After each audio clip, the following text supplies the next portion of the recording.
love books, and they love me. I get them free at the library. I read them once.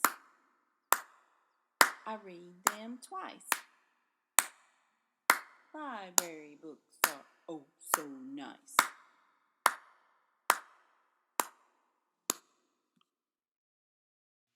Hi friends. I thought we'd read a book today that I know you all like. It's called Elbert's Bad Word, and it's written by Audrey Wood, illustrated by Audrey and Dawn Wood, and I think they're husband and wife. Now, bad words are something we're not supposed to say, but sometimes there's words that adults use that children don't get to use. So maybe that's one of these words today. We'll just have to find out and see. So let's read Elbert's Bad Word. Elbert's Bad Word by Audrey Wood, illustrated by Audrey and Dawn Wood. Voyager Books, Harcourt Incorporated is the publisher, and it was published in 1988.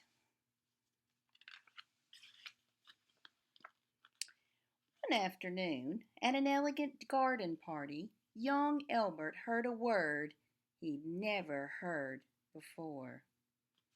See, there's Elbert. And they're playing croquet, which is a game they use with this mallet and balls, and they're hard mallets and hard wooden balls.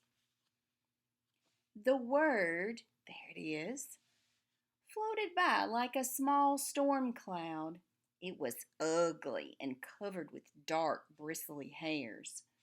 With a swift flick of his wrist, Elbert snatched the word from the air and stuffed it into his back pocket. There it is. Wonder what he's going to do with that word. When you put things in your pocket, does that mean you're saving them for later? Usually. Forgetting about it, the boy went on his way, but the word waited patiently. When Aunt Isabella sang opera in soprano, the word made itself small and flew into Elbert's mouth like a little gnat. See, there it is going in his mouth. Ugh. There's Aunt Isabella singing opera. That's when the trouble began. Chives, the butler, tried to balance too many trays of deviled eggs. He dropped them all onto Madame Frittata's gown. Oh no. Madame Frittata spilled her spritzer on Sir Hilary's bald head. Sir Hilary threw his croquet mallet up into the air. And if it goes up, where does it have to come? Down. Then, with a terrible thud, the mallet landed on Elbert's great toe. That's his big toe. Elbert opened his mouth to scream, but the bad word sprang out bigger and uglier than before. Everyone at the party was shocked. They couldn't believe their ears. He said the bad word.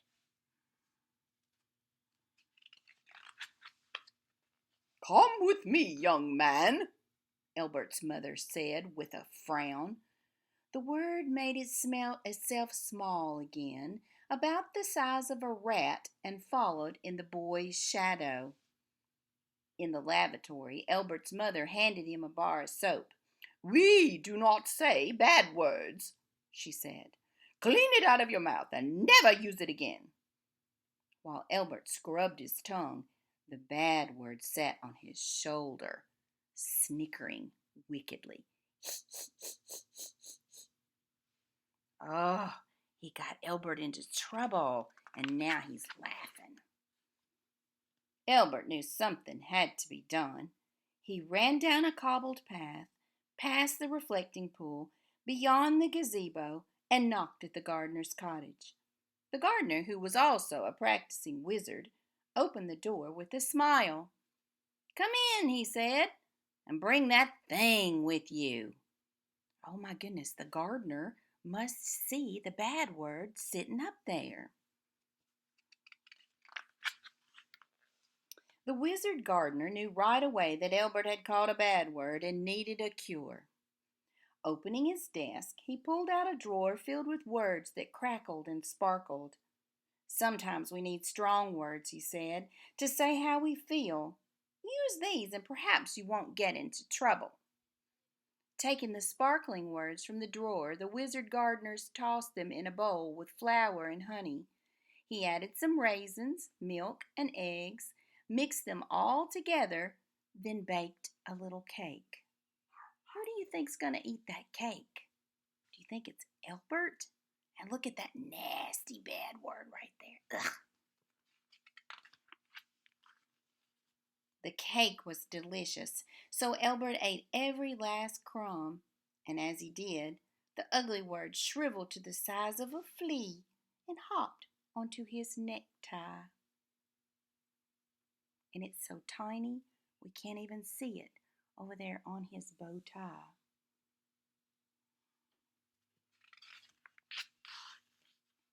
Everyone was enjoying Cousin Rudolph's oboe solo in D minor when Elbert returned to the party.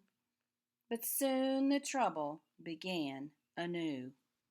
That means it started all over again. Chives, the butler, tripped on Madame Frittata's feathered boa. Madame Frittata dropped her chocolate mousse on Sir Hilary's bald head. Poor Sir Hilary, he's getting all the gook on him. Sir Hilary threw his croquet mallet up into the air. Then, with a terrible thud, the mallet landed on Elbert's great toe. The music stopped. Everyone stared at the boy. Elbert's face grew red with anger. Is he gonna say it? Is he gonna say it? My stars, thunder and lightning, rats and blue blazes, suffering cats, blistering hop toads, sounds and gadzooks, he shouted. Everyone breathed a sigh of relief and gave Elbert 3 rousing cheers. Hip, hip, hooray! Hip, hip, hooray! Hip, hip, hooray! But no one was more pleased than Elbert. As the music began again, he saw something that looked like a little spider scurry down a hole and disappear. He didn't use the word, so the word had to go away, didn't he? And that's the end of Elbert's bad word. Sometimes we don't even need to know what the bad word was, but we know it was a bad word anyway.